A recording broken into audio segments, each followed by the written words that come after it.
noches, gracias por acompañarnos en otro programa de Conversaciones en Casa, una mirada global. El día de hoy vamos a hablar de un tema que importa en cualquier parte del mundo, sin importar clases, sin importar en dónde nos encontremos, cuál sea nuestra raza, a todos nos interesa el tema de la naturaleza, porque la disfrutamos mucho, salimos a un entorno verde y disfrutamos de todo este medio ambiente, pero no sabemos lo que hay detrás y es importante que abramos los ojos sobre una realidad crítica que estamos enfrentando en el mundo. Hablamos mucho del calentamiento global, lo escuchamos, pero quizá no lo entendemos a cabalidad. Y es por eso que hoy vamos a estar ampliando todo este tema de la mano de expertos. Tenemos al director del Fondo Mundial para la Naturaleza en Colombia, esta organización WWF, que seguramente ustedes conocen mejor por el logo del osito panda. Y por eso vamos a tener con nosotros aquí a Luis Germán Naranjo. Muchísimas gracias por acompañarnos en este programa de Conversaciones en Casa. Muchas gracias a ti, Laura. Buenas noches. Es un gusto para mí estar esta noche con ustedes en estas conversaciones en casa. Bueno, pues Luis, antes de entrar específicamente en el informe de Planeta Vivo, que es el que ustedes hacen cada 2 años y por el que tenemos un gran interés para saber cómo estamos en este tema de materia de planeta y qué tal se está comportando la naturaleza, pero me gustaría comenzar primero por este tema del calentamiento global.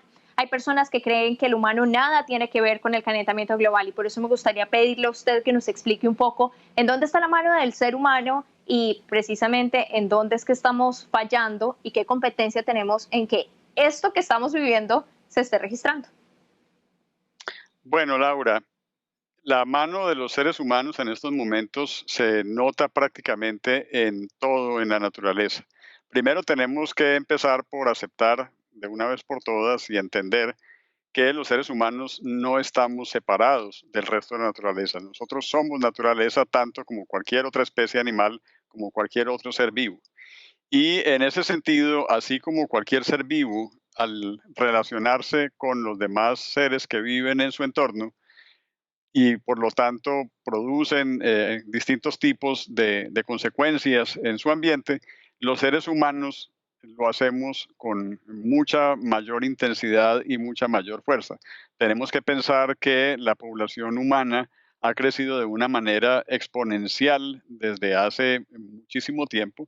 Tenemos que pensar, por ejemplo, que el crecimiento de la humanidad había sido muy lento hasta la primera revolución industrial y a partir de ahí empieza a dispararse la población humana y en estos momentos pues es evidente que estamos en todas partes. Se calcula que más o menos el 75% de la superficie terrestre libre de hielo muestra evidencias de transformación por acción humana.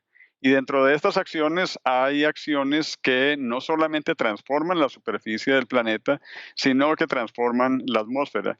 Y lo hacen porque muchas de nuestras actividades emiten gases de efecto invernadero y estos gases de efecto invernadero van a parar a la atmósfera y esto es lo que ocasiona el cambio climático. Indudablemente, cambios climáticos han ocurrido siempre en el planeta Tierra, pero el que estamos viviendo en la actualidad es absolutamente inequívoco que se debe a las acciones humanas y muy en particular a las emisiones de carbono a la atmósfera. Que precisamente en el canal estamos en este momento haciendo una campaña de hacer la paz y precisamente hacer la paz con la naturaleza es importante.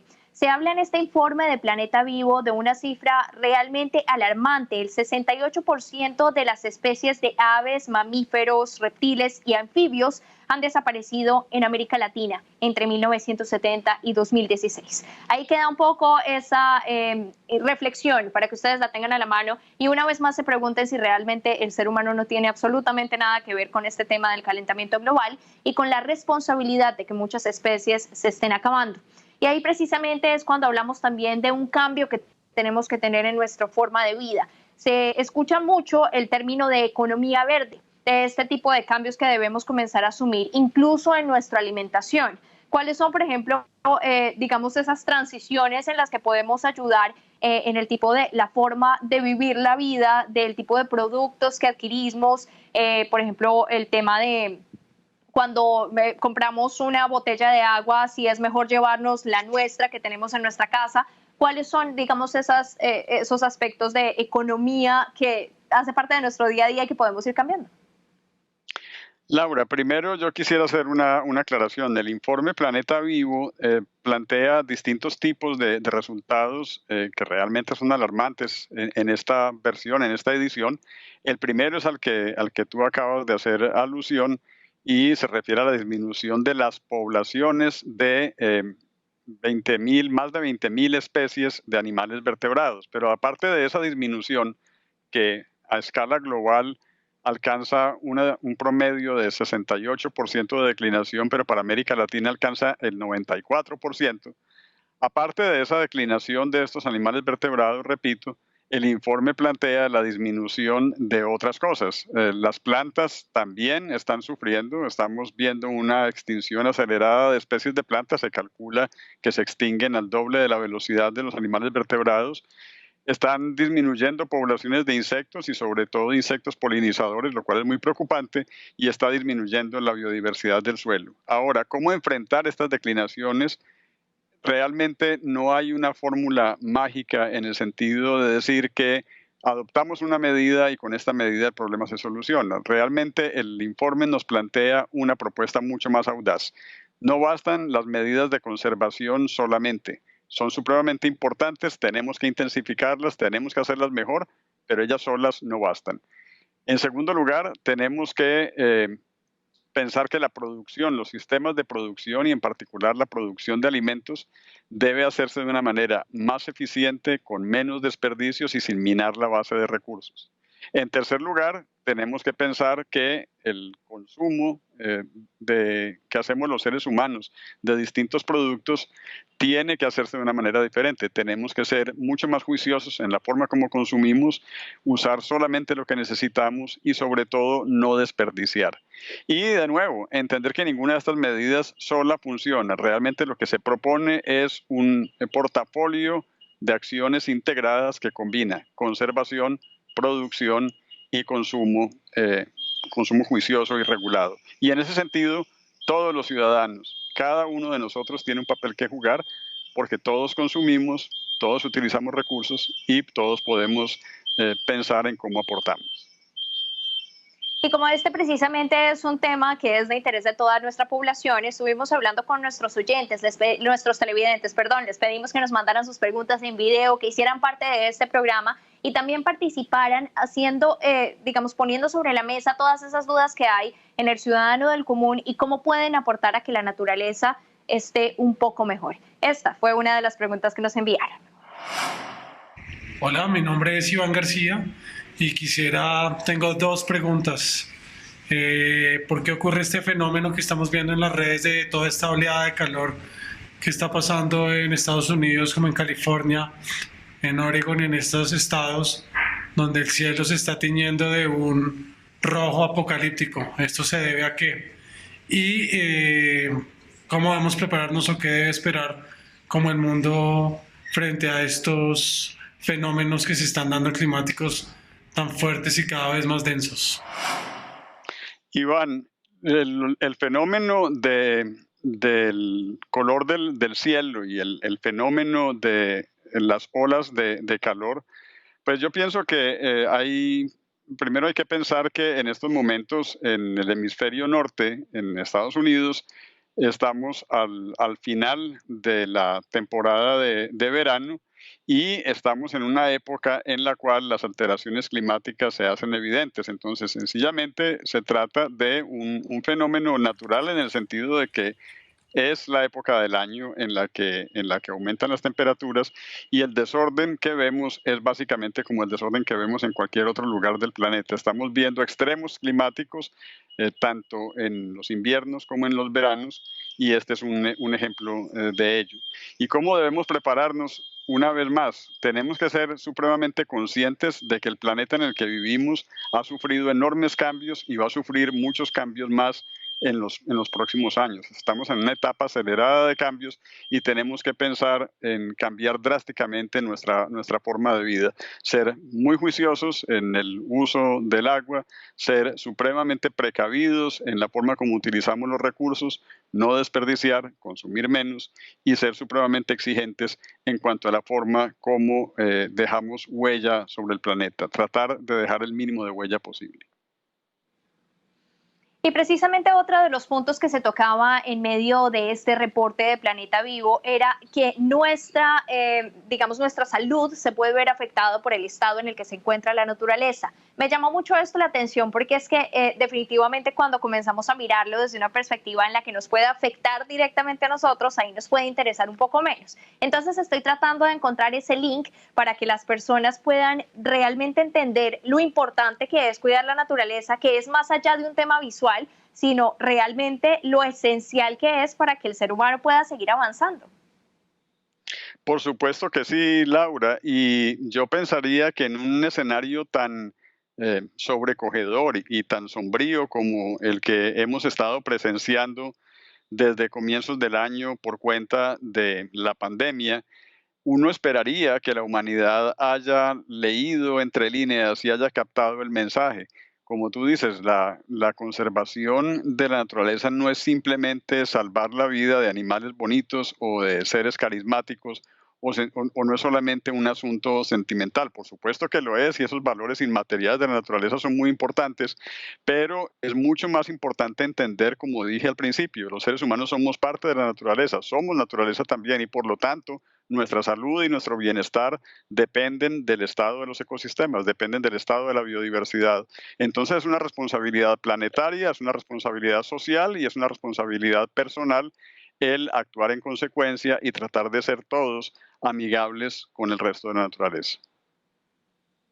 Bueno, y siendo usted el director del Fondo Mundial para la Naturaleza en Colombia, quiero aprovechar y preguntarle por este preciso momento que estamos pasando. Una pandemia que comenzó este año y que nos ha traído de verdad bastantes golpes, a todos nos ha zarandeado un poco. Pero hablando un poco de este tema precisamente con otra persona de su organización, él me hablaba de que esta pandemia lo que demuestra es que no era que el problema no existiera, sino que la sacamos del enfoque o del entorno en el que estaba y lo trajimos a un lugar en donde no debía estar, porque nosotros hemos estado quizá abusando un poco más de la naturaleza y explorando lo que no nos compete. ¿En dónde está la falla y cuál es, digamos, su percepción del tema de la pandemia y todo este tema del planeta Tierra, digamos, de la naturaleza? Es un tema delicado y seguramente puede parecer una exageración, pero el hecho es que algo tan terrible como el coronavirus, el causante de la pandemia, es parte de la biodiversidad. Los virus son parte de esa biodiversidad que tanto nos importan. O sea que no es que el virus haya aparecido de la nada, el virus ya estaba, como está cualquier otra cantidad de virus que se encuentran en la naturaleza. El asunto es que lo sacamos de su sitio como comentaba un colega, como te comentaba un colega más temprano, lo sacamos de su sitio básicamente porque nosotros al fragmentar y destruir los ecosistemas, estamos disminuyendo los hábitats posibles para la vida de muchas especies silvestres que conviven con algunas de estos agentes patógenos. Y estos animales, al ver afectado su hábitat, tienen que desplazarse y buscar un sitio alternativo en donde vivir. Cada vez se acercan más a nuestros animales domésticos, a los animales que producen nuestros alimentos también, se acercan a nuestros sitios de vivienda y encima de eso, por si eso no fuera suficiente, porque al acercarse pues es más fácil la transmisión de agentes patógenos, si eso no fuera suficiente, también los seres humanos traficamos con especies de vida silvestre. En algunos casos nos los comemos, en otros casos los tenemos como mascotas en un tráfico terrible que no debería existir y eso lo que está haciendo es facilitar el desplazamiento de agentes patógenos y producir estas explosiones de virus. O sea, este no es un caso aislado. Muy seguramente estaremos expuestos a otras cosas similares en los próximos años. Bueno, yo me encuentro en Nueva York, en donde el tema del ruido es algo muy común. Llega a tal punto que lo que me levantan no son los pajaritos, sino es el camión que está pasando, los pitos, todo el tráfico. Pero con todo este tema de la pandemia hemos comenzado a escuchar otro tipo de ambiente. Los pajaritos cantan más fuerte o estamos escuchando cosas que no escuchábamos antes. Y con este antesala quiero darle paso a otra de las preguntas que nos llegó por parte de nuestros televidentes y que precisamente pregunta respecto a esta situación. Hola, mi nombre es Sara Muñoz y quisiera preguntar si en este tiempo que hemos estado en cuarentena ha servido para disminuir el cambio climático. Sara, el tiempo que llevamos en cuarentena, que nos parece un tiempo tan largo y tan agobiante, realmente es un tiempo muy corto en términos de ser capaz de disminuir significativamente los efectos del cambio climático. Sin embargo, hay una cosa que es supremamente interesante y es que precisamente por haber estado confinados la mayor parte de los seres humanos, por haber disminuido el tráfico aéreo, por haber disminuido el tráfico marítimo, por estar la gente en su casa y no estar llenas las autopistas y las avenidas, indudablemente ha habido muchísimas menos emisiones de gases de efecto invernadero. Y vimos en las imágenes de los medios durante los primeros meses de la cuarentena, imágenes supremamente impresionantes de cómo se había limpiado el cielo de ciudades muy contaminadas. Entonces, no es que el cambio climático haya disminuido realmente en un tiempo tan corto, pero sí nos ha demostrado esta pandemia que si nosotros somos mucho más juiciosos en tratar de evitar las emisiones de gases de efecto invernadero, sí podemos lograr lo que Greta Thunberg había estado pregonando durante toda su cruzada de los 2 años anteriores, y es que es posible que entre todos disminuyamos, cortemos las emisiones de gases de efecto invernadero, y eso haría que poco a poco el clima global volviera a ser el que tuvimos hace algunas décadas. Y para dar un poquito de contexto, Greta Thunberg es una niña muy pequeña que realmente vino hasta la ciudad de Nueva York, que estuvo el año pasado en la Asamblea General, en donde el tema principal era precisamente el tema del calentamiento global. Era el tema central que reúne a líderes de todas partes del mundo. Y aquí llamó mucho la atención movimientos que ella logró gestionar en diferentes partes del mundo. Nueva York se movilizó con ella estuvo incluso a la cabeza de una de esas manifestaciones. Y por supuesto, si ustedes se fueron a buscar por ahí en las redes sociales, verán algunas imágenes que se convirtieron en virales a partir de miradas que ella le hizo al mandatario estadounidense, quien es una de las personas que no está muy de acuerdo con que el calentamiento global tiene mucho la mano humana. Pero entrando otra vez y haciendo seguimiento a esa pregunta que usted estaba respondiendo, Luis, cuando yo decía todo el tema de Nueva York es muy cierto. Yo ahora estoy comenzando a oír más pajaritos, todo. Usted dice como en su respuesta pues que esto pudo ser beneficioso pero no suficiente. ¿Cuánto tiempo necesitaríamos en medio de esas conductas para de verdad lograr marcar una diferencia y lograr que la naturaleza se pueda recuperar? Laura, primero quiero comentar un poco acerca de los cantos de los pájaros y los animales que se hicieron más visibles, sobre todo durante los primeros meses de la cuarentena en todo el mundo. Quiero comentar sobre eso porque fue un fenómeno muy bonito y fue un fenómeno que hizo que mucha gente despertara la realidad de que la naturaleza está en todas partes, incluidas las ciudades tan densamente pobladas y tan complejas como Nueva York. Y lo interesante es que mucha gente pensó, los animales están recuperando su espacio, la naturaleza nos está invadiendo. En realidad muchas de esas apariciones no eran tales, no eran apariciones. Los animales habían estado allí desde antes, solo que su presencia muchas veces pasaba inadvertida porque estamos tan ocupados que no tenemos ojos para la naturaleza. En otros casos estaban allí y no los veíamos básicamente porque estaban un poco escondidos, porque nuestra presencia es muy apabullante.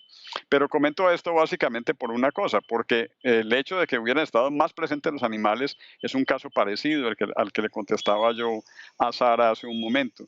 Le dimos una tregua momentánea a la naturaleza y la naturaleza nos muestra con esas señales tímidas que puede responder y puede responder en un tiempo razonablemente rápido.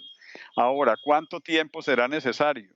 La respuesta yo no la tengo, pero sí la tiene el informe Planeta Vivo hasta cierto punto con las modelaciones que hace de lo que podría suceder con las curvas de disminución de la biodiversidad en el mundo entero si adoptamos ese portafolio integrado de acciones que mencionábamos hace un rato.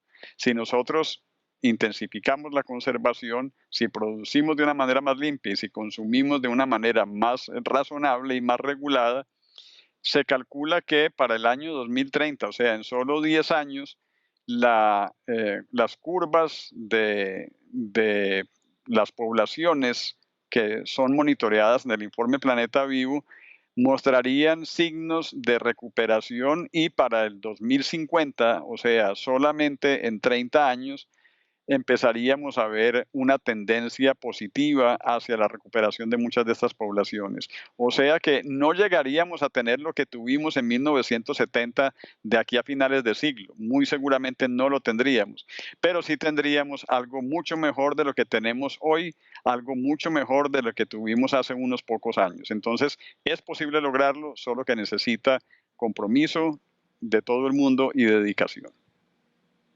Y también la posibilidad de dejarle un buen ambiente a las generaciones que están en este momento creciendo, que de esos 30 años van a estar disfrutando del mejor momento de su vida. Dejémosle algo bueno y entendamos que no debemos tomar esa actitud de, no, pero es que ya no hay nada que hacer, sino todo lo contrario. Tratemos de hacer un poco más, a ver si logramos que esos 30 años sean un periodo aún más bajo. Ya regresamos, estamos en Conversaciones en Casa, no se desconecten y seguiremos hablando de cuáles son las medidas que usted desde casa puede tomar para ayudar al medio ambiente.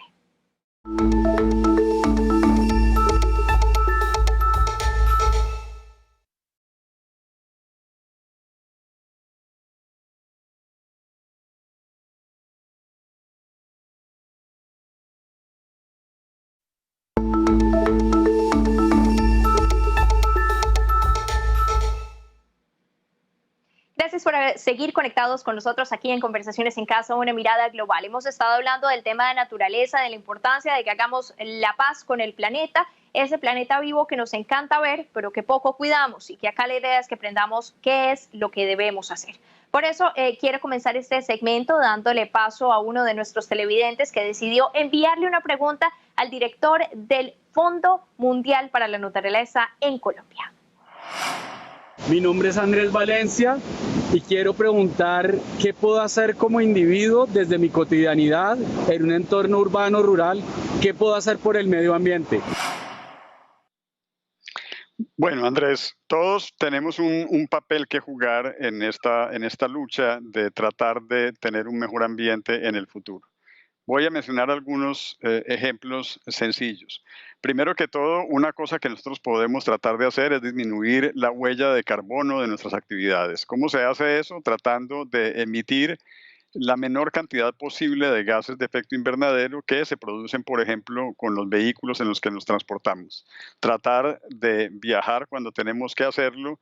Si no podemos hacerlo a pie o en bicicleta y nos toca transportarnos en automóvil o en un vehículo de motor, tratar de hacerlo en un vehículo con otras personas para que así la huella se distribuya entre varias personas y no sea una huella personal. Tratar de usar el transporte público colectivo es otra forma de hacerlo.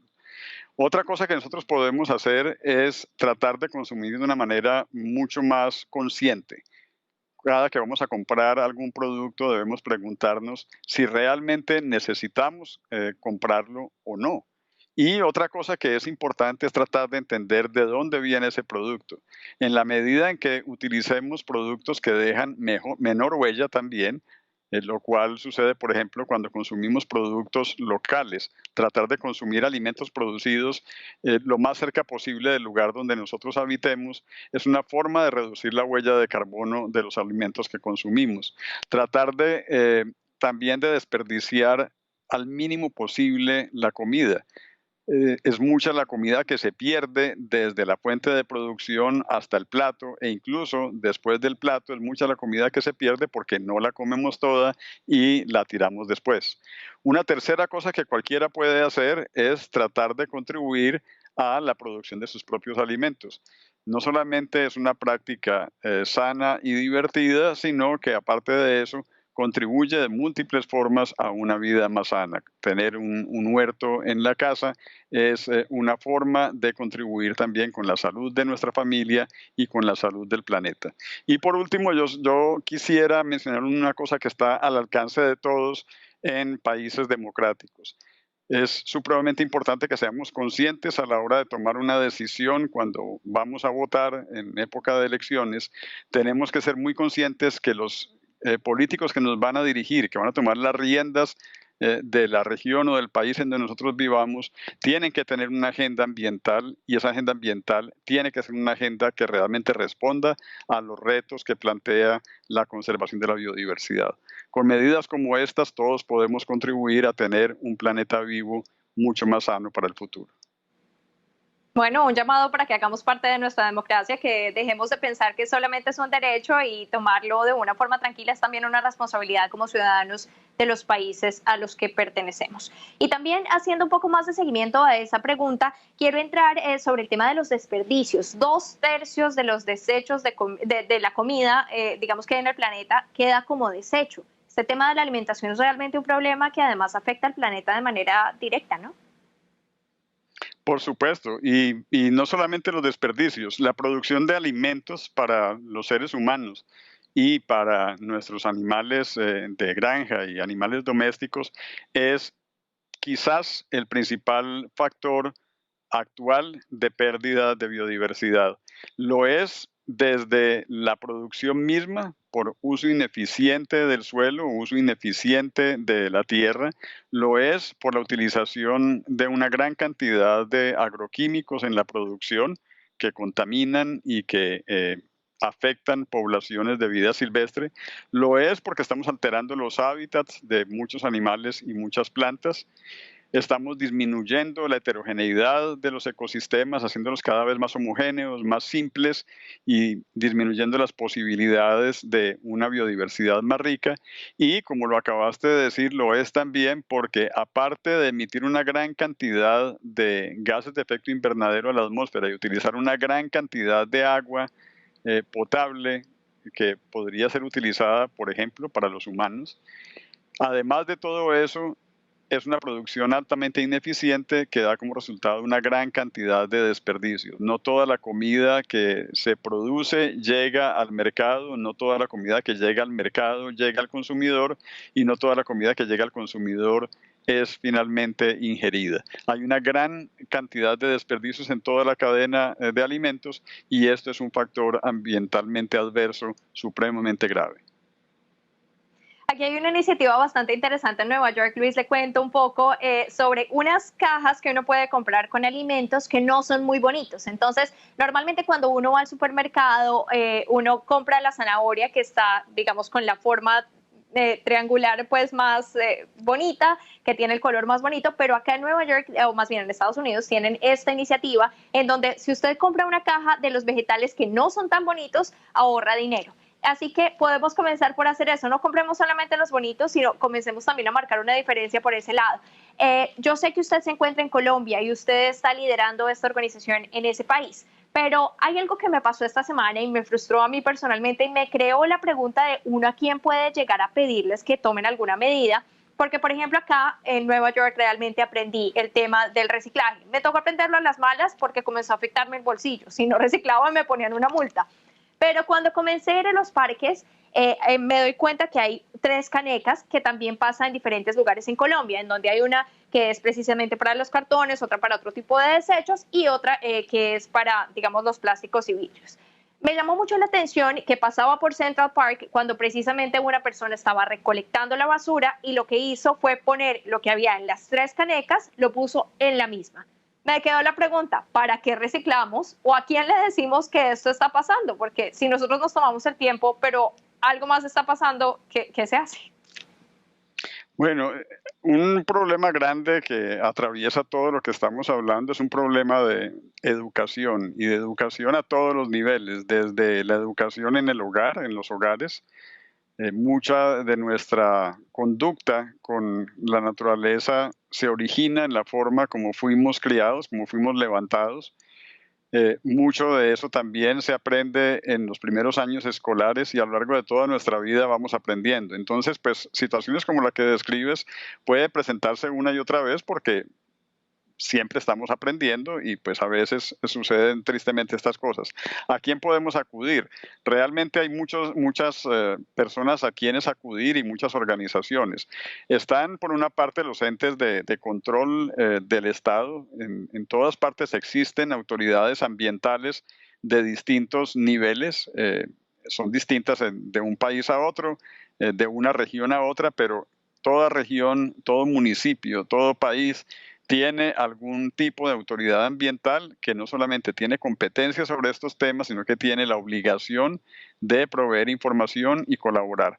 Aparte de eso, hay una enorme cantidad de organizaciones no gubernamentales y grupos de base que tienen muy buena información y pueden orientar y colaborar. Felizmente hoy en día, gracias a Internet, es muy fácil encontrar información sobre estas organizaciones en las redes sociales, y también existen organizaciones ambientales no gubernamentales grandes, como es el caso de la que yo represento, WWF, que pues tenemos como misión reducir la huella de la humanidad sobre la naturaleza, tener una naturaleza más sana y amigable con el planeta. Bueno, pues con toda esta explicación de lo que podemos hacer desde nuestros hogares, nos vamos a un corte comercial. Ustedes no se desconecten, seguimos aquí en Conversaciones en Casa, una mirada global. Y en unos segunditos analizaremos un poco la situación que vivimos en América Latina y también otras estrategias que podemos seguir empleando para cuidar el planeta.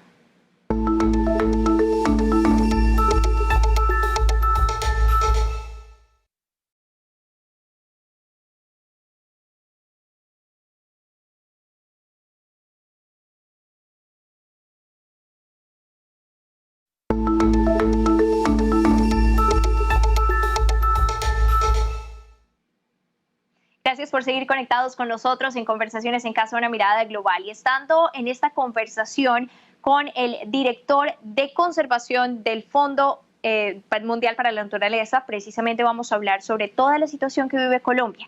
Porque es que hablamos poco sobre la afectación que tiene todo el tema de la erradicación de la hoja de coca. Se habla del glifosato muy seguido, pero poco oímos de los expertos. ¿Cuál es la posición de la WWF al respecto? Laura, esta es una situación bastante delicada y un tema muy controversial, y la posición nuestra es una posición que las organizaciones ambientalistas hemos venido defendiendo desde que se inició el Plan Colombia hace ya más de 20 años. La situación es básicamente esta: el glifosato, que es un herbicida no muy selectivo, por cierto, se ha demostrado en múltiples estudios que tiene consecuencias, su aplicación tiene consecuencias directas sobre la biodiversidad, afecta en particular a algunos tipos de organismos, no solamente a las plantas que defolia, sino que puede afectar organismos tales como organismos acuáticos, animales que viven en el agua, afecta a los anfibios y aparte de eso tiene consecuencias negativas demostradas sobre la salud humana. Entonces, existiendo medidas alternativas para la erradicación de la hoja de coca, como se han venido aplicando durante mucho tiempo en Colombia y con un éxito considerable. Hay que recordar que durante muchos años la extensión de cultivos de coca disminuyó en Colombia mediante procesos de erradicación manual, y esto ha venido funcionando, de manera que existiendo estos medios, realmente no hay ninguna razón para que sigamos aplicando este defoliante, sobre todo en áreas de altísima riqueza en biodiversidad, como suelen ser las áreas en donde están estos cultivos de uso ilícito. Muchas gracias por respondernos esa pregunta que a muchos pone en jaque, pero siento que quedamos bastante, digamos, informados frente a esta situación específica. ¿Por qué no le damos paso a otro de nuestros televidentes que envió una pregunta sobre cómo está la situación del planeta en este momento? Hola, soy Ana Lucía Martínez y quisiera saber cuál es el país que está más comprometido con el cuidado del medio ambiente. Y precisamente Costa Rica es uno de esos países de nuestra región que ha sido líder en el manejo de la situación. Pero cuando miramos un poquito más allá, ¿cuáles son los países, pero además qué es lo que están haciendo bien y que podemos copiar en países como el nuestro, en Colombia? Bueno, para la pregunta de Ana Lucía, realmente pensar en un país en particular que se destaque, pues hay varios que se destaquen. Yo pensaría en uno que lo tenemos bastante lejos de nuestra geografía y es Bután.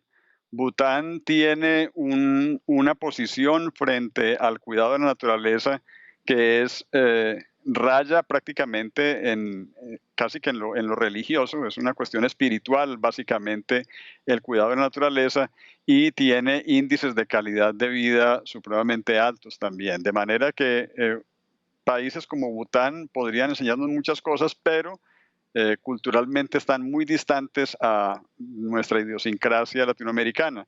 En América Latina tenemos ejemplos muy interesantes a lo largo y ancho de toda la región, países que hacen cosas bastante bien. Por supuesto que Costa Rica ha tenido una trayectoria muy interesante y ha hecho cosas que han sido copiadas en otros países. Pero yo diría que América Latina, a pesar del deterioro que muestra su biodiversidad actual, América Latina tiene hoy en día la información y las herramientas jurídicas y las herramientas de información necesarias para tener una forma muy distinta de hacer las cosas. América Latina tiene un enorme potencial eh, legal y de conocimiento para manejar los recursos naturales y tendríamos que mirar a nuestra propia realidad para ver qué cosas tenemos que corregir y tenemos que pensar que nuestro desarrollo no puede pasar por encima de la naturaleza, sino que tiene que usar sobre todo las soluciones, tiene que buscar las soluciones en la naturaleza misma y no luchar en contra de ella. Cuando estaba revisando todos los datos del informe y cómo está la situación en este momento, veía un dato que me preocupaba bastante, que me llama mucho la atención, que las ciudades crecen en un promedio de 20 metros cuadrados por minuto. ¿Qué significa y qué impacto tiene el hecho de que haya una sobrepoblación y que además se esté buscando dejar las áreas rurales para urbanizarlas? ¿Por qué esto es tan perjudicial para el planeta? Pues esto tiene de más y de menos realmente, porque las ciudades, si son bien manejadas, podrían tener un potencial muy interesante de reducción de huella al tener a la población precisamente muy concentrada. El problema es que las ciudades generalmente no producen los recursos de los cuales dependen. Las ciudades dependen de la matriz en la cual están inmersas. Los alimentos llegan del campo, el agua llega de las áreas naturales. Las ciudades producen desechos que van a parar eventualmente a las áreas naturales de nuevo. Pero repito que una planeación urbana bien hecha, un diseño inteligente de ciudades climáticamente inteligente y un diseño que tome soluciones basadas en la naturaleza en las ciudades podría ser beneficioso para la naturaleza que circunda a las ciudades. Hay un problema de todas maneras bastante grande y es el problema de los mercados globales. Yo mencionaba hace un rato que es muy importante tratar de que cada uno de nosotros trate de consumir productos de lo más cerca posible al lugar donde habita, precisamente para reducir la huella del consumo. Pero pues tenemos que las ciudades tienen como uno de sus grandes atractivos el hacer disponibles productos de cualquier lugar del mundo en los mercados de los centros urbanos. Entonces, pues la tentación del consumo está siempre presente en las ciudades y eso nos plantea retos muy grandes. Pero yo quisiera invitar a reflexionar sobre cómo vivimos en las ciudades y cómo podríamos hacer las cosas mejor en las ciudades. Hay toda una tendencia actual a hacer ciudades sostenibles, a hacer ciudades inteligentes y eventualmente podríamos tener solución a muchos problemas actuales del medio ambiente si las ciudades son diseñadas y manejadas de una manera mucho más inteligente. Y nuestro último televidente que envió una pregunta es un ingeniero que de hecho nos aportó imágenes muy interesantes para la producción de este programa, pero que ha adaptado un poco este estilo de vida y ha tomado provecho de ello. Y lo que hace es sacar a sus hijos y mostrarles, por ejemplo, los nidos, explicarles sobre los diferentes tipos de aves y ha buscado cómo adaptar esta estrategia, digamos, en medio de esta pandemia, pero aprovechar y sacarle provecho al máximo a esa naturaleza a la que tenemos acceso y que, como decíamos antes, muchas veces ignoramos. Esta fue la pregunta del ingeniero Víctor Restrepo. Quisiera preguntar cómo la WWF promueve el desarrollo sostenible y la conservación y a la vez podría promover actividades humanas lícitas como la minería como actividad esencial para el ser humano. Bueno, Víctor, WWF tiene un portafolio bastante diversificado de intervenciones y de proyectos y muchas de las cosas que hacemos tienen que ver no solamente con conservación en el sentido estricto como todos nos lo imaginamos, áreas protegidas, cuidado de especies amenazadas, cosas de este estilo, sino conservación en ambientes rurales donde se producen alimentos para la gente. Nosotros tenemos en nuestro portafolio planes de trabajo con sistemas de producción agroindustrial inclusive. En Colombia hemos desarrollado proyectos con cultivos de banano cerca de la Ciénaga Grande de Santa Marta en años recientes. Hemos trabajado con el sector palmero. Estamos trabajando con productores de leche en el departamento del Meta.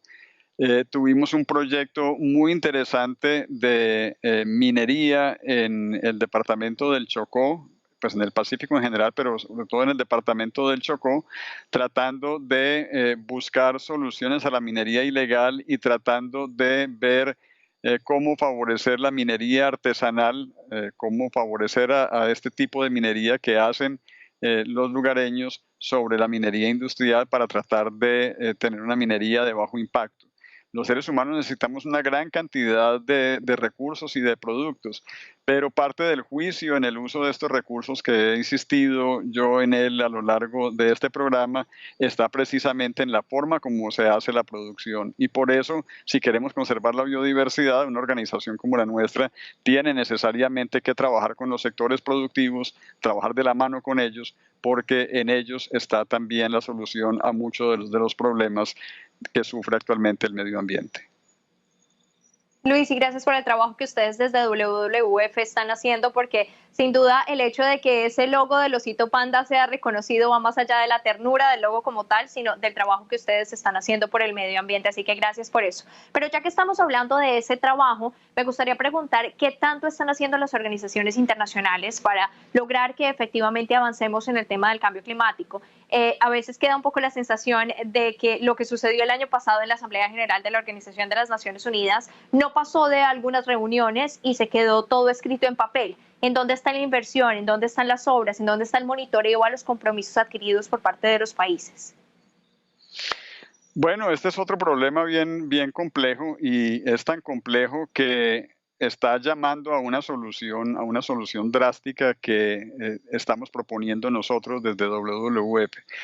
Los compromisos internacionales son suscritos por los países, tienen una veeduría en los convenios internacionales, como el convenio de cambio climático, por ejemplo, o como el convenio de diversidad biológica, y pues estos organismos tienen veedurías de cómo se están cumpliendo o hasta qué punto se están cumpliendo los compromisos.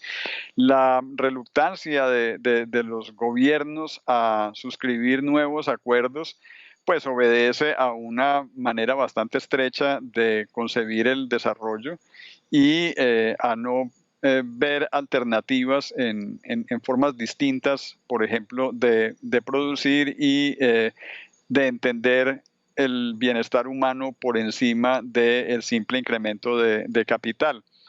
Este año 2020 iba a ser un año particularmente importante para el planeta porque este año se iban a replantear las metas o se iban a plantear unas nuevas metas para el convenio de diversidad biológica, por ejemplo, y se estaba buscando que en esas decisiones que se fueran a tomar para las nuevas metas, hubiera metas verificables mucho más ambiciosas que pudieran conducirnos en el camino adecuado para solucionar los problemas ambientales que estamos sufriendo.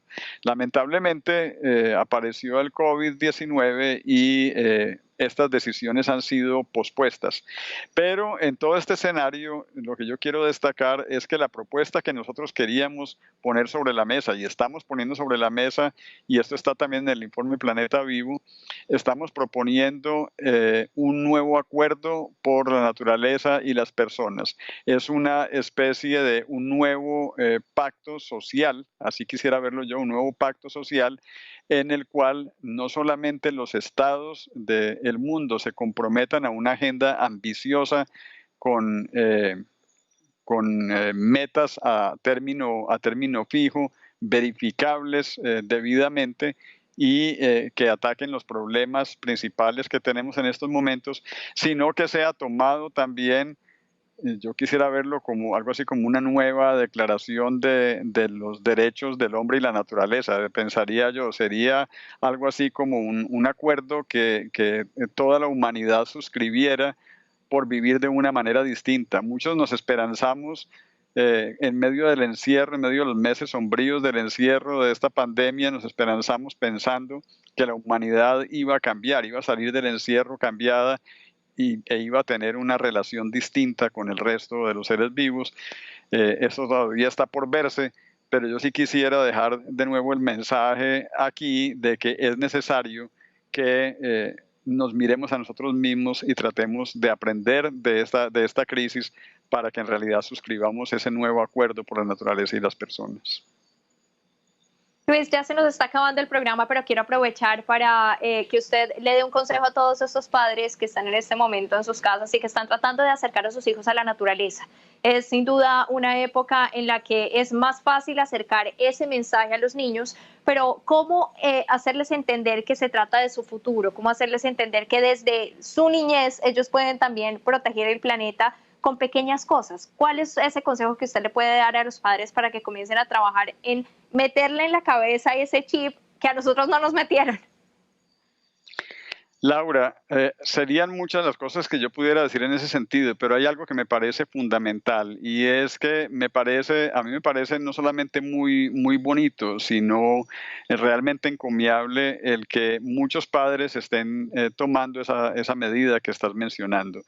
El tiempo que hemos estado encerrados también nos ha enseñado otra cosa, nos ha enseñado a mirar por la ventana de una manera distinta, nos ha enseñado a mirar las plantas que tenemos en la casa. Quienes tenemos un jardín nos ha enseñado a mirar cada uno de los seres que están en ese jardín. Algunos llegamos a extremos. Por ejemplo, yo me he pasado estos meses descubriendo todos los bichitos que pueden habitar en los rincones de mi casa. Y pues esta es una cosa que uno puede hacer con los niños y propongo una cosa tan simple y al mismo tiempo tan extraña como esta, porque con ejercicios como este, de ver que vivimos en un mundo diverso, en un mundo donde cada ser vivo está tratando de mantenerse vivo y de estar bien, eso nos enseña cualquier cantidad de cosas. El tener una actitud un poco más contemplativa, un poco más respetuosa con el mundo que nos rodea, es algo que todos podemos hacer con nuestros hijos, simplemente mirando, simplemente tratando de utilizar nuestros sentidos de la mejor manera posible para descubrir toda la maravilla del mundo viviente que nos acompaña. Bueno, pues me pondré a explorar bichitos, entonces, que me parece una idea muy buena. Es importante que sepamos lo que hay a nuestro alrededor, porque es que sin duda lo ignoramos con una facilidad muy grande. Luis, muchas gracias por acompañarnos en este programa de Conversaciones en Casa. Muchas gracias, Laura. Ha sido un gusto estar esta noche con ustedes. Bueno, y a todos ustedes espero que este programa hubiera sido tenido más bien todos esos aspectos que se necesita para que entendamos que tenemos que hacer la paz con el planeta Tierra, que tenemos que hacer la paz con la naturaleza y tenemos que cuidarla. Pero además Bogotá está pasando por un momento muy difícil en este instante, Colombia en general. A todos nos duele la situación por la que estamos pasando, pero la paz es importante y es importante que lo tengamos en la mente como una prioridad. Así que llamemos juntos ese ambiente de tranquilidad, de paz, para que podamos ver cambios en nuestra vida. A todos ustedes les deseo una feliz noche. Nos vemos el próximo lunes en otro programa de Conversaciones en Casa, una mirada global.